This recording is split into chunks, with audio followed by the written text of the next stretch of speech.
Hello, teacher. Hey, good to be Hi, back kids. again. All right, so, Michael, Yes. what did we talk about last week? Easy. Okay, If you put mustard on your hot dog, you will win the next baseball game. no, that is not what we talked about, Michael. If you put mustard on your hot dog, you will climb a mountain. No, Michael. Okay, how about if I show you the craft? If you put mustard on a mountain, you'll have faith. Not quite, but it is mountains, and our scriptures talked about a mustard seed, right? All right, so since we're on the mustard thing, let's talk about our memory verse, okay? And it's the second half of a verse again. It's In Matthew. It's in Matthew. Yes, very good, Michael. Matthew 17:20b. The second part of the 20b. verse. Okay, you want to say it together? Are you ready? Oh, you talking to me? You're the only one here, Michael. There's the camera guy. Yeah, but I'm talking to you. Okay. All right. So let's say it together. If you If have you have faith as small as a mustard seed, you can say to this mountain, move from here to there, and it will move. Oh. Nothing will be impossible for you. I only know half of it. Okay, but isn't that an awesome scripture? If we would only have the faith of a mustard seed, and remember how we talked about how very tiny a mustard seed is, if you've ever seen one? Yeah, it don't take much faith. Tiny. Yeah, just a little bit of faith to move the mountain. Awesome. Okay, so that was our new scripture, but what was our lesson about? It had something to do with a mountain. Yep. Do you remember? Yes. Okay. What was it? Jesus. Jesus, yes. And 1, 2, I'm trying to remember the board. 3. Yeah. 3 disciples. 3 disciples went up the mountain with Jesus, even though they were all very tired from a long day. Right? I can understand that. Yes, but Jesus wanted to go. And there was a reason for this. What happens first when they get to the top? Free pizza. No, not quite. Well, why would you climb a mountain if it didn't have free pizza? We're going to talk about that, Michael. Okay, so as soon as they got to the top, Jesus begins to pray. The rest of them go sit down because they're exhausted. But Jesus begins to talk to God. And the disciples hear him talking to God, and they listen carefully, and they begin to talk to God too. But soon, the disciples fall off to sleep.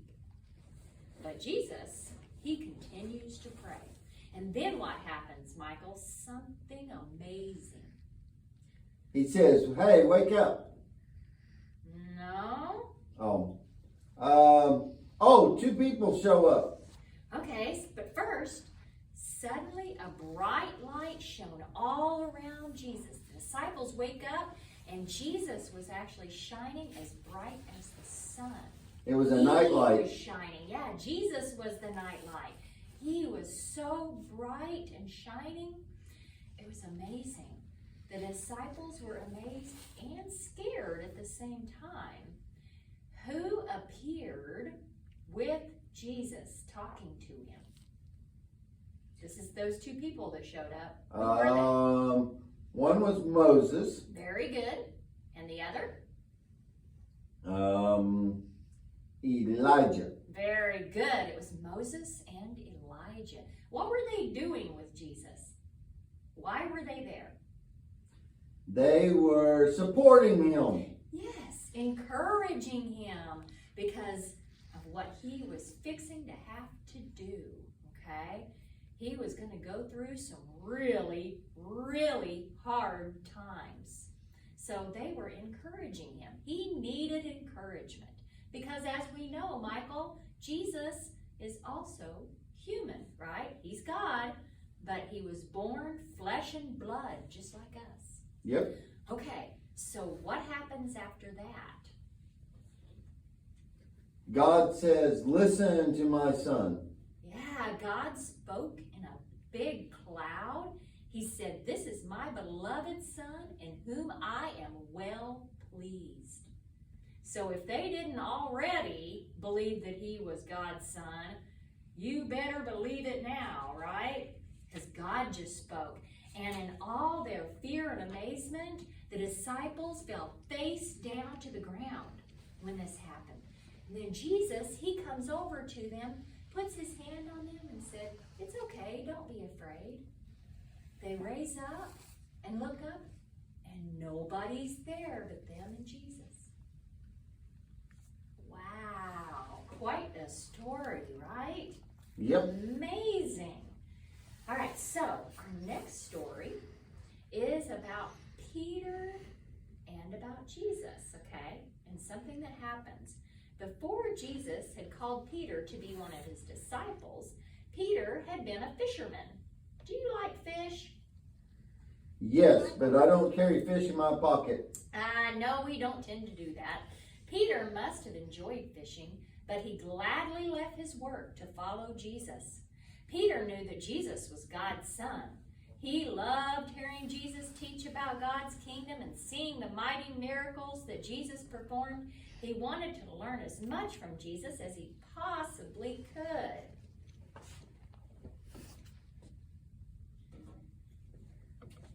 So we have Jesus and Peter talking and talking together. Hey, it looks like they're playing that game, you know, where you slap each other's hand. Yeah, it kind of looks like that, don't it? All right, so Peter was a disciple of Jesus, a follower, but they were also very good friends. They had traveled miles of dusty roads together with the other disciples. On this particular day, they were returning to their hometown of Capernaum. Finally, they arrived at a house. This was Peter's house. They would stay there for a time. While Jesus rested inside the house, some workers from the temple came to speak with Peter. So Jesus, right, Michael, goes inside of Peter's house. And when he does that, some men show up and begin to speak with Peter.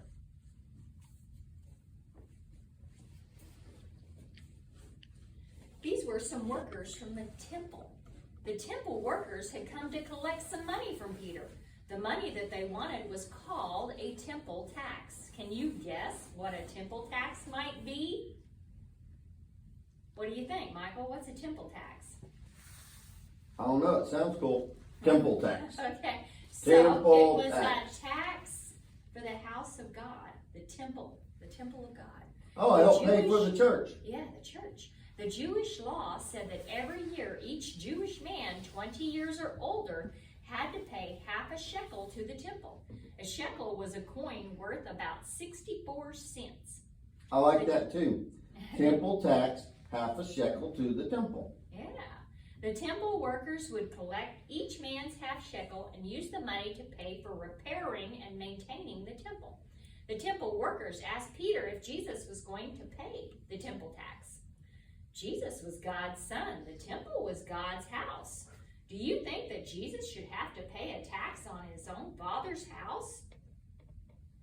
No, and he probably didn't have a shekel anyway. Do your fathers make you pay a tax to live in their houses?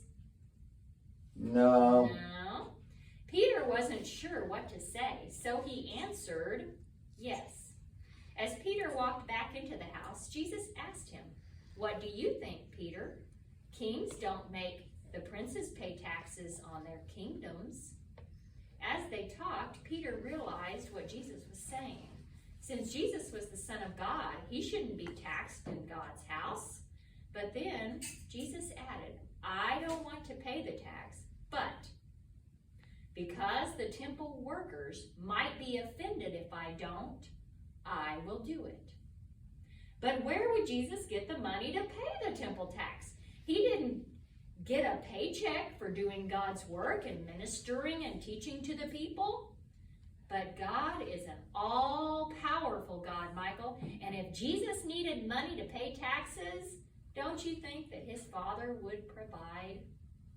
Jesus told Peter, go down to the Sea of Galilee, cast your hook into the water, and pull in the first fish that bites on your line. After you take it off the hook, open up its mouth, and inside the fish's mouth, you are gonna find a coin. The coin will be 1 full shekel. This will be just the right amount of money you and I need to pay the temple tax for both of us. So, what did Peter do? He took his fishing gear and headed down towards the sea. So here we go. Peter goes to the water.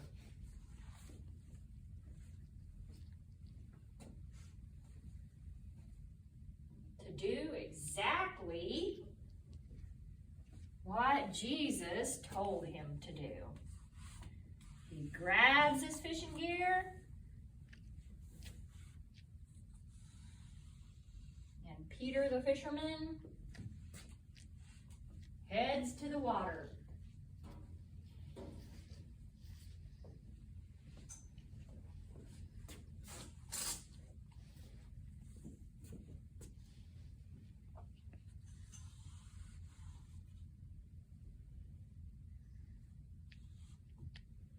And sure enough,